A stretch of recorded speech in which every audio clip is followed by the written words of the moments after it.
Blue Origin unveils more information about its lunar transport architecture with an unexpected Mars capability. This opens up the solar system. India's PSLV rocket fails to reach orbit during its latest launch. We are seeing an observation. Chinese company COSMOLEAP continues its chopstick testing, and speaking of chopsticks, will Starship actually be launching next week? All of that and more is coming up this week in Spaceflight.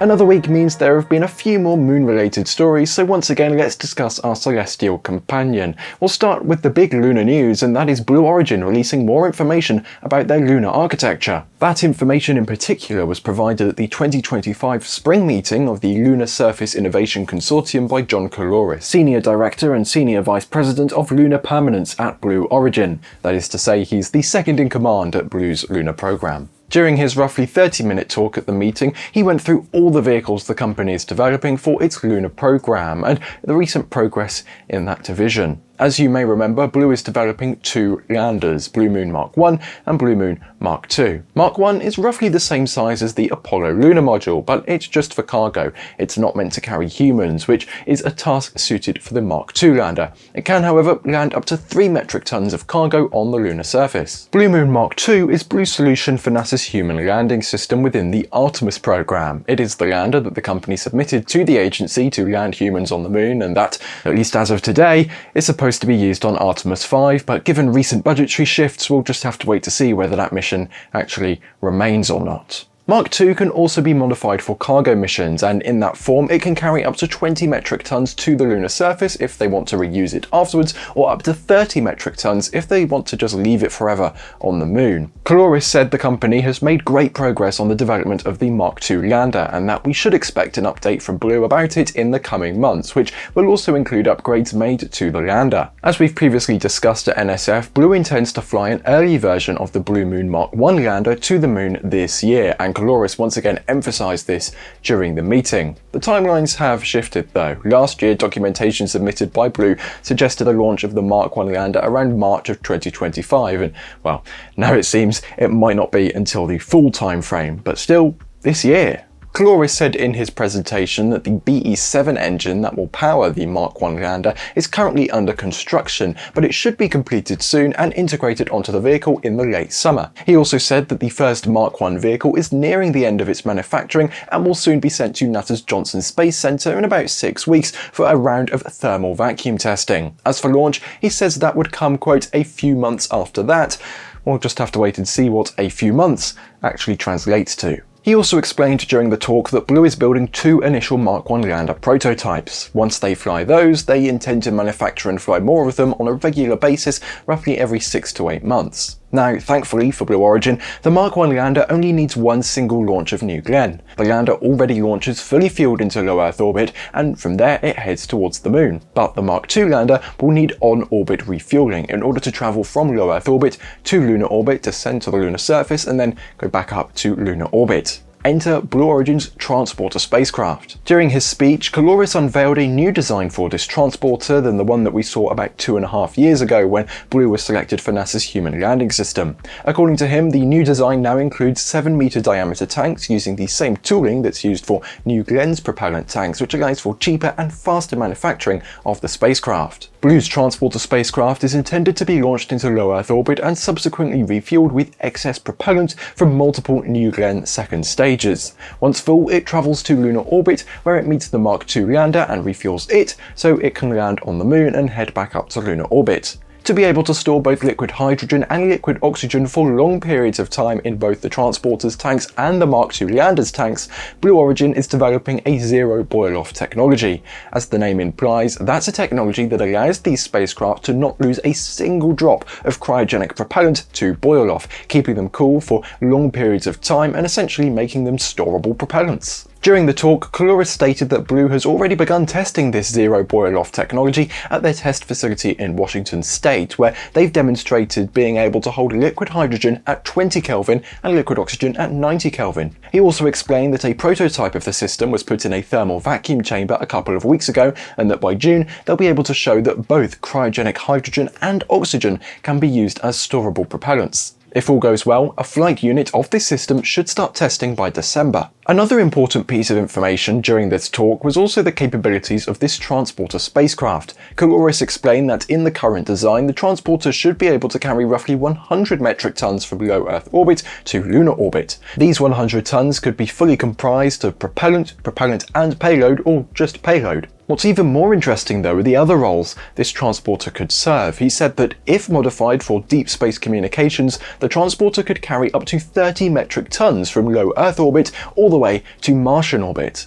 This vehicle, with minimal changes, can bring up to 30 metric tons to a Martian orbit, can open up the asteroid belt. This opens up the solar system. He also said that with the zero boil-off technology keeping hydrogen cool for long periods of time, Blue could, in theory, modify this transporter to accommodate other hydrogen-based types of propulsion, such as nuclear thermal propulsion. These statements show that while Blue is currently developing a lunar architecture, the company most likely won't stop there. I wouldn't be surprised if, in a few years, we see Blue Origin moving beyond the moon with a Mars architecture, or perhaps even beyond that. In last week's episode of This Week in Spaceflight, we discussed how NASA had announced a partnership with Saudi Arabia to carry one of the country's CubeSats on the agency's Artemis II mission. Well, this week NASA announced yet another country's CubeSat, Argentina's Atenea, is being included on that list of Artemis II CubeSats. The agreement signed with the Argentinian space agency CONAE states that Atenea will, quote, collect data on radiation doses across various shielding methods, measure the radiation spectrum around Earth, collect GPS data to help optimize future mission design, and validate a long-range communications link. This is the fourth and last international agreement to carry CubeSats on Artemis II, with the other three from Germany, South Korea, and Saudi Arabia. The payloads are planned to be delivered to the Kennedy Space Center in the summer for integration with the SLS Orion stage adapter. iSpace's second Hakuto-R lander, called Resilience, is gearing up for its upcoming landing attempt. Having entered lunar orbit back on May 6th, the spacecraft has continued to orbit the moon since, slowly lowering its orbit from an initial 70 by 6,000 km orbit down to a 100 by 2,300 km orbit, so a lower and less elliptical orbit than the initial one. In recent days, the NASA Lunar Reconnaissance Orbiter has been used to image Resilience's landing site at Mare Frigoris ahead of its lunar landing attempt. So far, it seems like the lander is on track for that event, currently scheduled for June 5th at 1924 UTC. Before that though, we're expecting Resilience to further lower its orbit and set itself up for that landing.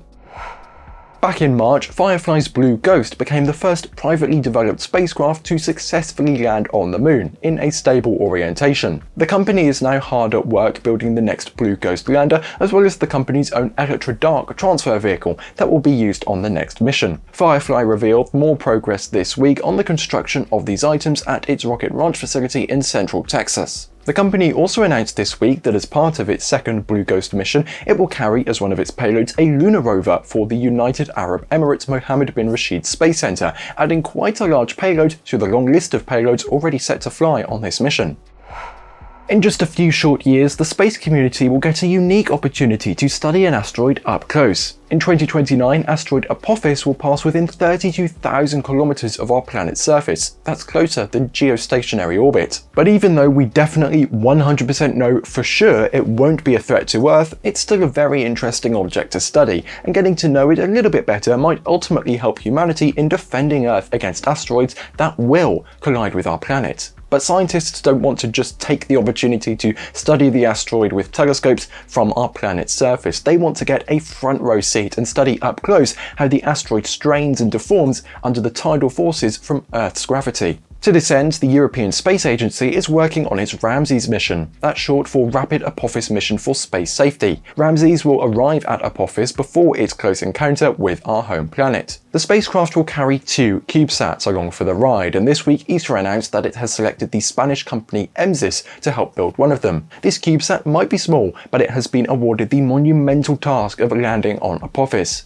If successful, it will then use its instruments to measure seismic activity. The second CubeSat will be built by Tyvak International. This one won't get as close though. It's fitted with a dust analyzer and a radar instrument to study the asteroid's inner structure. Notably, the Ramses mission is still awaiting approval at ESA's Ministerial Council meeting in November, but ESA is already working on it to make sure it will be ready in time. But do you know what's better than 1 mission to Apophis? 2 missions to Apophis, and a group of scientists seem to agree. In a recent workshop, they decided that just observing Apophis from the ground and with Ramses isn't enough, and they might have just found a way to launch a second mission with a pair of NASA satellites that missed their ride to space. The 2 small satellites for NASA's Janus mission were supposed to fly along with Psyche, but when that mission was delayed from 2022 to 2023, they were no longer able to reach the asteroids they were supposed to study. The satellites have been sitting in storage ever since. They missed their ride on Psyche. But what if we launched them to Apophis instead? Well, that's exactly what the scientists were proposing. NASA hasn't announced new plans for the Janus satellites yet, but if they decide to go with this plan, Apophis should get ready for multiple visitors pretty soon. Now we'll take a quick look at some other stories across space, starting with Impulse Space. This week, the company announced that SES, the Luxembourgish satellite company, has decided to fly 1 or more of their satellites on its Helios kick stage. Helios is a methane-fueled kick stage that's designed to be carried on a medium-lift launch vehicle along with a 4 metric ton payload on top. Both kick stage and payload will be launched into low Earth orbit and then, thanks to Helios's own propulsion, head directly into a geostationary Earth orbit within 8 hours of launch. Traditionally, such payloads have had to use their own propulsion to move from a geosynchronous transfer orbit into a geostationary orbit, often taking anywhere from a few days to a few months. Helios would dramatically reduce these times and shorten the time it takes for the satellites to enter operation. The first mission for SES is planned for 2027, with the agreement allowing for further missions later down the line. Impulse's CEO is Tom Mueller, who previously worked at SpaceX and helped design most of the company's engines. SES has a long history of flying on experimental launches, such as being the first payload to fly on a reused Falcon 9 booster, so it's probably not that surprising that they're the first to fly on this new and upcoming kick stage. Starfish Space have announced plans for the first commercial satellite docking in low Earth orbit. The company is hoping to prove the concept of docking with what they call an unprepared satellite. That's a craft that doesn't have the usual docking adapter or capture plate that some are specifically designed with. A successful docking would open up the market for affordable repairing, refueling, or even repositioning satellites while in orbit. Starfish previously attempted this with Otter Pup 1 2 years ago, but a thruster issue meant it was unable to dock with its target. This time, a D-orbit ion spacecraft will act as the target, which Otter Pup 2 will approach and attempt to dock to using electrostatic adhesion. An electromagnet is also integrated into the capture mechanism as a backup option to dock using magnetic attraction. The spacecraft will conduct its close proximity operations using only electric propulsion, docking and undocking several times to test sensors, cameras, and onboard processing. So Otter Pup 2 is very much a test mission, but if it all works, Starfish has already secured customers like NASA, the US Space Force, and Intelsat. Otter Pup 2 will hitch a ride to space in early June aboard a Falcon 9 on the Transported 14 mission. The Mars rover Perseverance landed on the Red Planet back in February 2021 and just celebrated its 1500th Martian day, or SOL, with a selfie. Percy took the image with the Watson camera at the end of its robotic arm, but it's not just one single image, it's a composite of 59 smaller pictures. The selfie isn't just for the rover to show off to its Instagram followers, it also helps mission controllers check the overall state of the rover and instruments and monitor dust buildup. The latest selfie is actually the rover's 5th since its arrival on Mars, but this one is extra special. It got photobombed by a dust devil. Dust devils are a regular occurrence on the Red Planet, and Percy's ancestors imaged plenty of them over the years. In fact, we first learned about Martian dust devils from the Viking landers in the early 1980s. Even if the dust devil isn't particularly rare, it does make this selfie just a little bit cooler than it already was. Bacteria in space sounds like a wild headline from a tabloid or some sort of clickbait YouTube video, but no,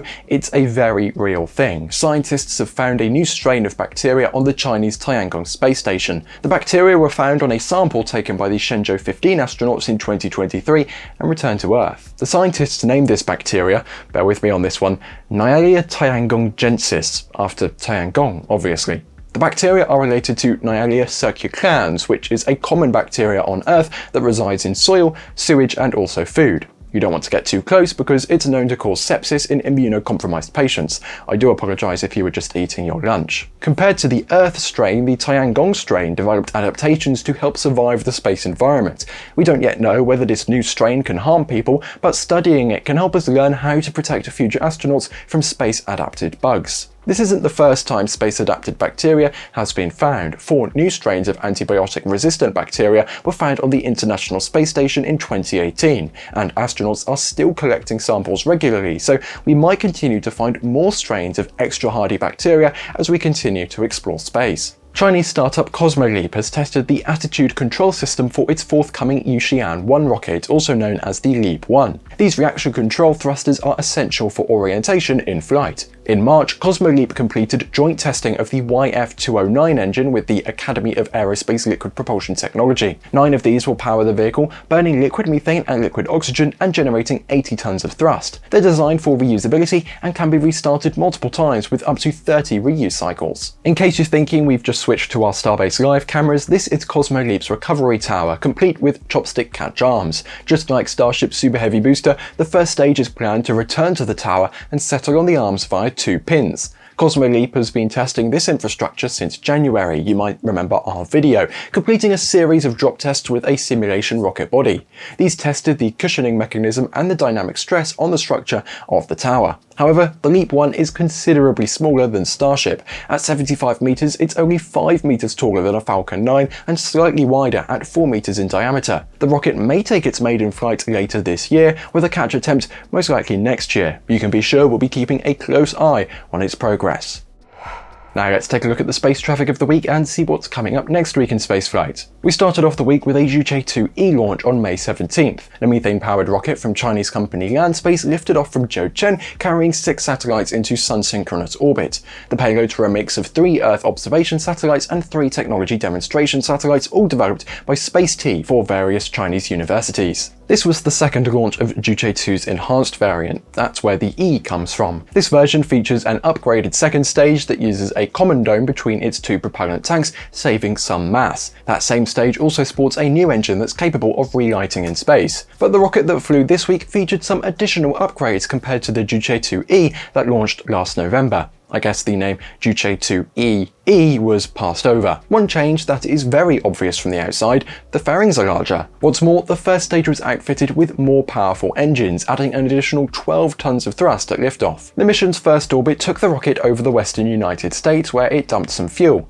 This is a very common procedure to pacify rocket stages, but this time the lighting conditions were just right to create a bright streak clearly visible from the ground. Just a few hours later, an Electron took off from Rocket Lab's Mahia spaceport in New Zealand. Lifting off on May 17th at 0817 UTC, Electron carried a radar imaging satellite for Japanese company IQPS into low Earth orbit. This was Rocket Lab's 3rd mission for the company, which names its satellites after Japanese deities. The satellite on board this mission was named after the sea god Wadatsumi, so Rocket Lab, fittingly, named Electron's mission the Sea God Sees. Unfortunately, we also had a launch failure this week coming out of India.